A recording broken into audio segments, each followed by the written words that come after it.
In order to convert from grams to moles, the first thing you need is a conversion factor, which is going to be your molar mass. Let's do an example. How many moles are in 12.0 grams of carbon dioxide with the formula of CO2? Carbon dioxide's formula gives us the elemental composition of the compound. And so we know that in each mole of carbon dioxide, we have 1 mole of carbon and then 2 moles of oxygen. Carbon's molar mass from the periodic table is 12.011.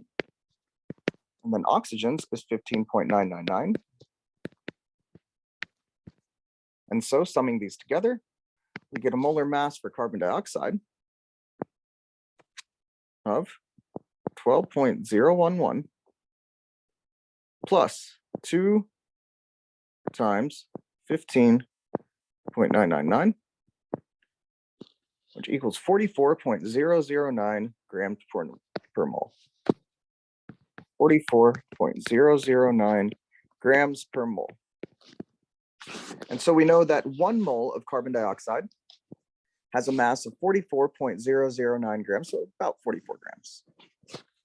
2 moles of carbon dioxide would likewise have a mass of 88.018 grams. And half a mole would have a molar mass of 22.0045 grams. So whenever we're calculating the number of moles in a given mass, the first thing we need to do is to predict.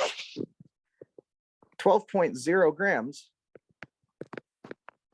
is less than the molar mass, 44.009 grams. And so we know that we're going to have less than 1 mole in 12.0 grams of carbon dioxide. Let's calculate exactly how many moles we have. We start with 12.0 grams of CO2. And then we're just going to draw our little picket fence here.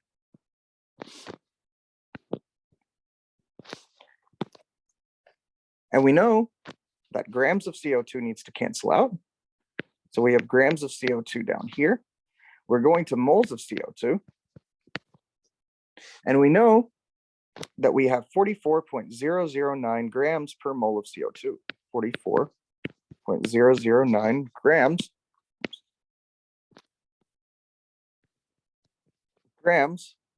of CO2 per mole of CO2. Notice that the grams of CO2 cancel out. And if I perform this calculation, I have 12.0 divided by 44.009. 12.0 divided by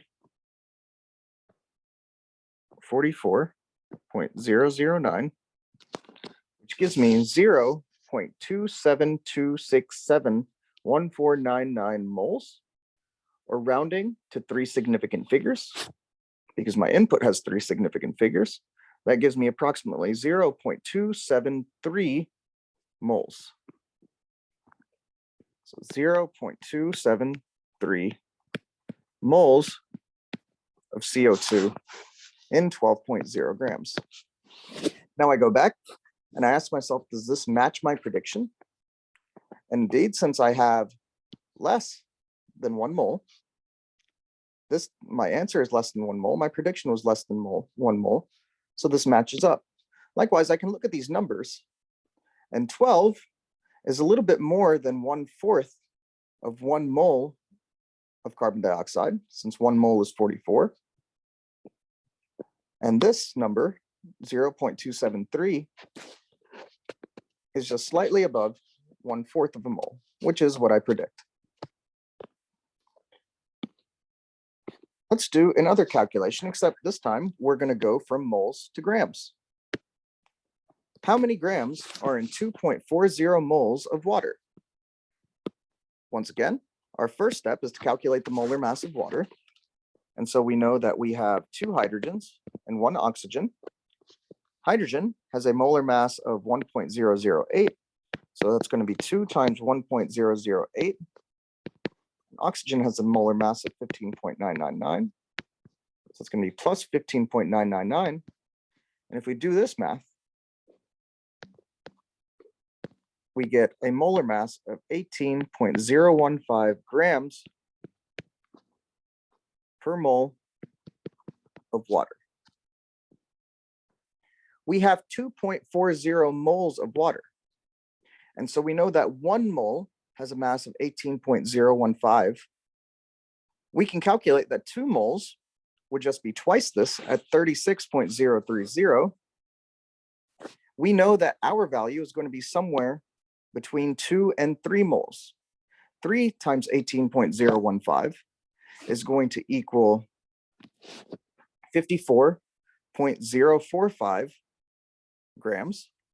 And so we know that our answer has to be somewhere between 36.030 and 54.045 grams. How are we going to do it? Well, we take our input. It's going to be 2.40 moles of H2O.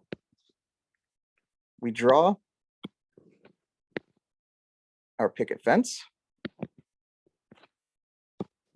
And we know that we have moles of H2O in the top, so we want moles of H2O in the denominator in the next step, so it cancels out.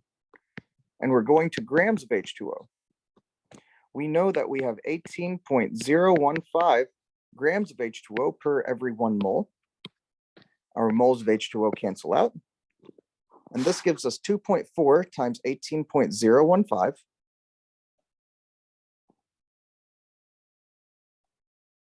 So we have 2.40 times 18.015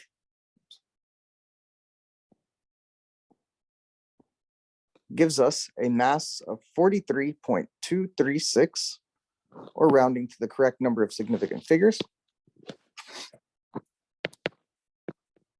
43.2 grams of H2O. This makes sense. We predicted that the number of grams that we were going to have was going to be greater than 2 moles of water, which is 36.030, but less than 3 moles of water, which is roughly 54.045 grams. This number of 43.2 grams matches up well with our prediction.